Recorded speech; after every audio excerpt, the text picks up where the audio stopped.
আমরা যেটি বলতে চাই সেটি হচ্ছে শিবির যে রক কাটে এটি আন্তর্জাতিকভাবে সমাদৃত, সুতরাং এটিকে জাস্টিফাই করার কোনো সুযোগ নেই। সেটি গতকালও হয়েছে এবং ভবিষ্যতেও বাংলাদেশের কোনো শিক্ষার্থী তাহলে ছাত্র দল যে চাঁদাবাজি করে সেটাও তো আন্তর্জাতিকভাবে স্বীকৃত। আমি উদাহরণ দিই, আপনাদের আমলনামাও আছে, সবার আমলনামা নিয়েই আজকে হাজির হয়েছি। চাঁদাবাজির অভিযোগে ছাত্রদল নেতা কারাগারে।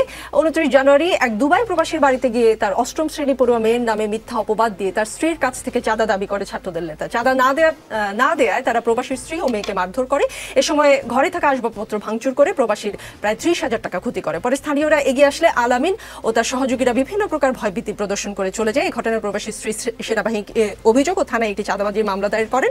পরে রবিবার রাতে সেনাবাহিনী অভিযান চালিয়ে আলামিন সরকারকে আটক করে থানায় হস্তান্তর করে। অভিযোগ প্রমাণিত না হলে আটক করার কথা না। 10 জানুয়ারির খবর, ওসি পরিচয়ে চাঁদাবাজির অভিযোগে ছাত্রদল নেতাকে মারধরের পর পুলিশে সোপর্দ।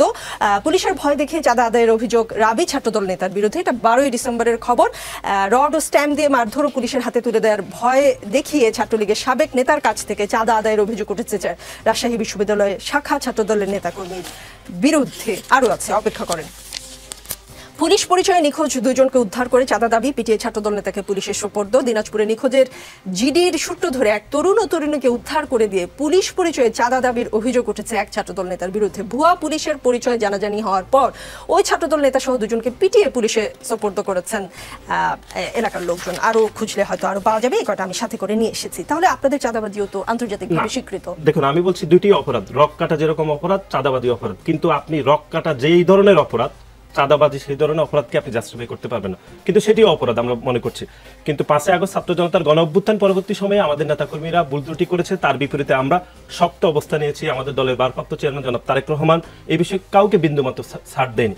কিন্তু আমরা যেটি বলতে চাই, রক কাটার যে সংস্কৃতি যেখানে জনপরাধ ব্যাপকভাবে অস্বীকার করেছেন, সেটিকে আমরা নিন্দা জানাচ্ছি। একই সাথে বাংলাদেশের শিক্ষার্থীরা এখন ব্যাপক মাত্রায় ভীত সন্ত্রস্ত হয়ে আছে যে শিবিরের বিরুদ্ধে সামান্যতম যদি কমেন্ট করা হয়, শিবির না কখন জানি এসে রক কেটে দেয়। শিবিরের বিরুদ্ধে নাসির আপনার এত অভিযোগ, কিন্তু রাকিব আপনাকে পাশ থেকে যখন শিবিরের উপর দায় দিতে বললো, আপনি দিলেন না কেন? দেখুন, আমরা সে বিষয়ে ব্যাখ্যা দিচ্ছি। সেটি হচ্ছে, গতকাল আমরা যখন সংবাদ সম্মেলন করার পূর্ব মুহূর্তে, গতকাল আগের রাতে আমাদের কেন্দ্রীয় একটি টিম, আমরা খুলনা প্রকৌশল এবং প্রযুক্তি বিশ্ববিদ্যালয় সরজমিনে তদন্ত করেছে।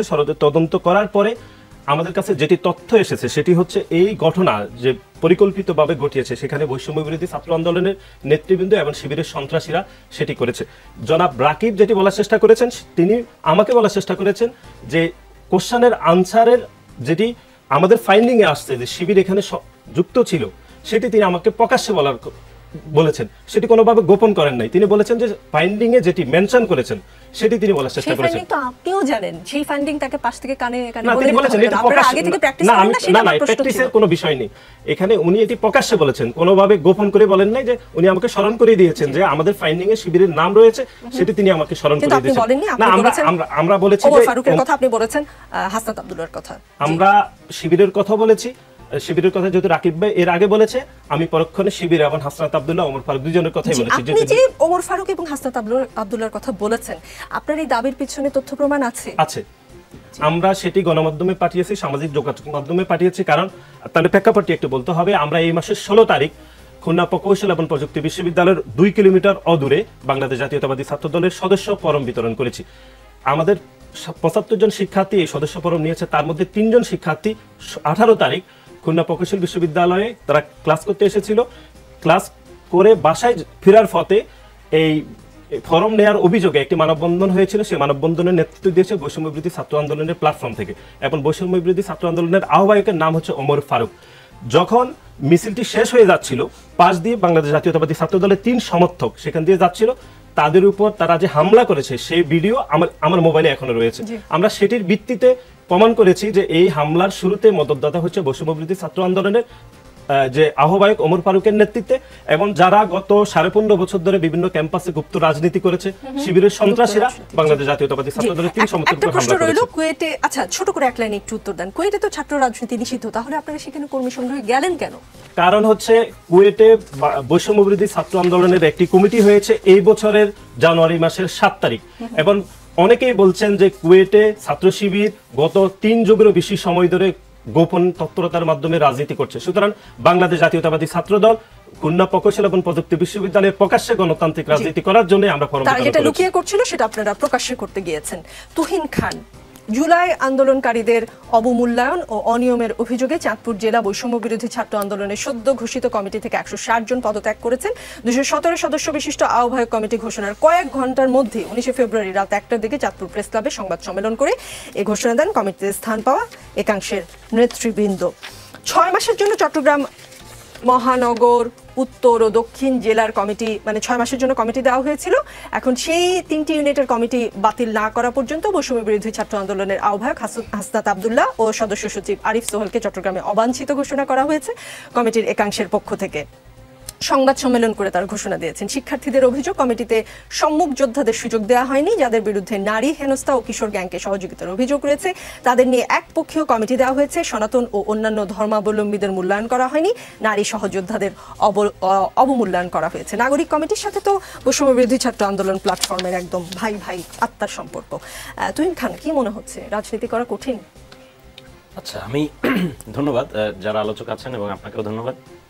আমি একটা কথা শুরুতে বলে নিতে চাই, সেটা হলো যে বৈষম্য বিরোধী ছাত্র আন্দোলন এটা কিন্তু অভ্যুত্থানের প্ল্যাটফর্ম, এবং সেখানে ছাত্র দলের লোকজন ছিলেন, শিবিরের লোকজন ছিলেন, সেখানে ছাত্র ইউনিয়নের লোকজন ছিলেন, ছাত্র ফেডারেশনের সব দলের লোকজন ছিলেন। এবং আপনি জানেন যে বৈষম্য বিরোধী ছাত্র আন্দোলনের তরফ থেকে একটি নতুন ছাত্র সংগঠন তৈরি করার ঘোষণা দেওয়া হয়েছে, যেটি শীঘ্রই আত্মপ্রকাশ করবে। সুতরাং বৈষম্য বিরোধী ছাত্র আন্দোলন এখন যেই পজিশনে আছে বা যেই পরিস্থিতিতে আছে, সেই পরিস্থিতির জায়গা থেকে বৈষম্য বিরোধী ছাত্র আন্দোলন নাগরিক কমিটির মানে কি ধরনের ভাই ভাই সম্পর্ক, এটা আমার মনে হয় যে নতুন করে একটু ডিফাইন করার ব্যাপার আছে।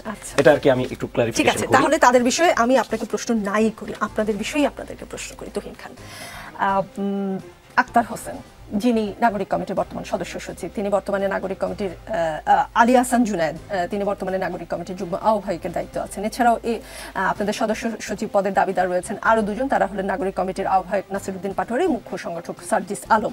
গত কয়েকদিন এটা নিয়ে আসলে সামাজিক যোগাযোগ মাধ্যম বা গণমাধ্যমে ভীষণ চর্চা, এবং এই 4 জনকে আপনাদের 4টা গ্রুপ আসলে এই পদে চায়, এবং শেষ পর্যন্ত যেটা শোনা গিয়েছে যে আপনারা পদের সংখ্যা বাড়িয়ে সমস্যার সমাধান করেছেন। রাজনীতি কঠিন মনে হয় তুহিন খান? একই প্রশ্ন আবারও করলাম। না, রাজনীতি তো আসলে অবশ্যই কঠিন। রাজনীতিতে আসলে সহজ পথ বলে কিছু নাই। কারণ দেখেন যে মানে আমরা তো 2 জন নিয়ে মারামারি 4 জন নিয়ে মারামারি করতেছি।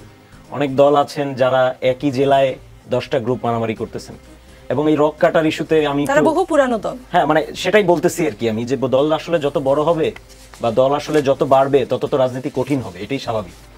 এই রক কাটা ইস্যুতেই আমি একটু স্ক্রল করে দেখলাম যে 5 আগস্টের আগে মানে আওয়ামী আমলেও ইভেন মানে একই দলের লোক, এক দলের লোক ওই দলের লোকেরই রক কাটছে, সেটা নিয়ে বহিষ্কার ইত্যাদি ইত্যাদি অনেক ধরনের ঘটনা ঘটছে। তো ধরেন এই যে এই যাবতীয় ঘটনাগুলি তো আসলে ঘটতেছে, এবং এখন যেটা মানে আপনি যেই প্রশ্নটা করছেন যে রাজনীতি আসলে কঠিন কিনা, ডেফিনেটলি রাজনীতি কঠিন। এবং সবচেয়ে বড় ব্যাপার যেটা মানে এই ইস্যুতে আমি যেটা বলবো সেটা হলো যে অভ্যুত্থানের এই যে যেই লিডারশিপ নিয়ে যারা এখন কারা লিডারশিপে আসবে, যেটা নিয়ে নানা ধরনের চর্চা চলছে, এরা প্রত্যেকেই কিন্তু এক একটা ব্যাকগ্রাউন্ড থেকে আসা, সবাই এক ব্যাকগ্রাউন্ড থেকে আসা না।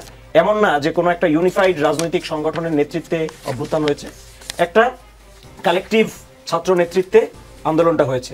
এরপরে সেই নেতৃত্বের জায়গা থেকে নতুন দল যখন আসছে, সেখানে কিন্তু অনেক ধরনের মানুষ আছে, অনেক ধরনের অনেক মতের মানুষ আছে।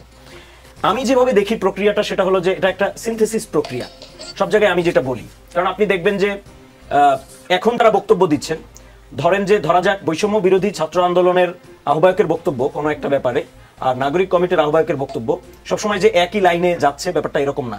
আবার নাগরিক কমিটিরও প্রত্যেকজন মানুষের বক্তব্য যে একই, তারা একই বিষয়ে একই লাইনে কথা বলছেন, ব্যাপারটা এরকম না। এটা তখনই হয় যখন আসলে ব্যাপারটা পার্টি না, কারণ নাগরিক কমিটি তো এখনো কোনো পার্টি হয়নি। তো ধরেন এটা একটা সিনথেসিস প্রক্রিয়া, অনেক ধরনের মানুষ আছে, অনেক ধরনের অনেক মতের মানুষ আছে। এইটা যখন একটা পার্টি ফরমেশনে যাবে, যখন আমাদের নতুন সংগঠন হবে, দল হবে, তখন এই জায়গাগুলি, এই যে মতবিরোধ বা আরো যেই যা হচ্ছে, সেই জায়গাগুলি আমার ধারণা আরো মিনিমাইজ হয়ে আসবে, এবং তখন মানে কি বলা যায় এটাকে, তখন একটা অ্যাকাউন্টেবিলিটির জায়গা তৈরি হবে।